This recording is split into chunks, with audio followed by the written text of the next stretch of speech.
గుండె అబ్బాయిది కానీ ప్రాణం అమ్మాయిది. విజయనగరంకు చెందిన అమ్మాయి, ఖమ్మంకు చెందిన అబ్బాయి, ఇద్దరికీ పరిచయం లేదు. అయినా అప్పటి వరకు అబ్బాయి కోసం కొట్టుకున్న గుండె ఇప్పుడు అమ్మాయి కోసం కొట్టుకుంటుంది. ఇది ప్రేమ కథ కాదు, ఒక సైన్స్ అద్భుతం. అబ్బాయికి ప్రాణం పోయినా గుండెకు మాత్రం ప్రాణం ఉంది.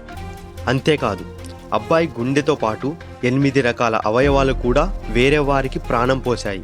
దీనికి కారణం అబ్బాయి బ్రెయిన్ డెడ్ అవడం. బ్రెయిన్ డెడ్ అయిన తర్వాత ఏ అవయవం ఎంతసేపు దానం చేయడానికి ఉపయోగపడుతుంది అంటే గుండె 4 నుండి 6 గంటల వరకు, ఊపిరితిత్తులు 4 నుండి 6 గంటల వరకు, కాలేయం 8 నుండి 12 గంటల వరకు, మూత్రపిండాలు 24 నుండి 36 గంటల వరకు, ప్యాంక్రియాస్ 12 నుండి 24 గంటల వరకు, కళ్ళు 6 నుండి 12 గంటల వరకు. అయితే మనిషి చనిపోయినా కూడా శరీర అవయవాలు ఎలా బ్రతికి ఉంటాయి? ఒక్కో అవయవంకు ఒక్కో సమయం ఎందుకు ఉంటుంది? బ్రెయిన్ డెడ్కు, కోమాలోకి వెళ్ళడంకు తేడా ఏంటి? ఇవన్నీ నా నెక్స్ట్ వీడియోలో ఎక్స్ప్లెయిన్ చేస్తాను. ఛానల్ను సబ్స్క్రైబ్ చేసుకోండి. ఈ వీడియో ఉపయోగపడుతుంది అనిపిస్తే లైక్ చేసి షేర్ చేయండి.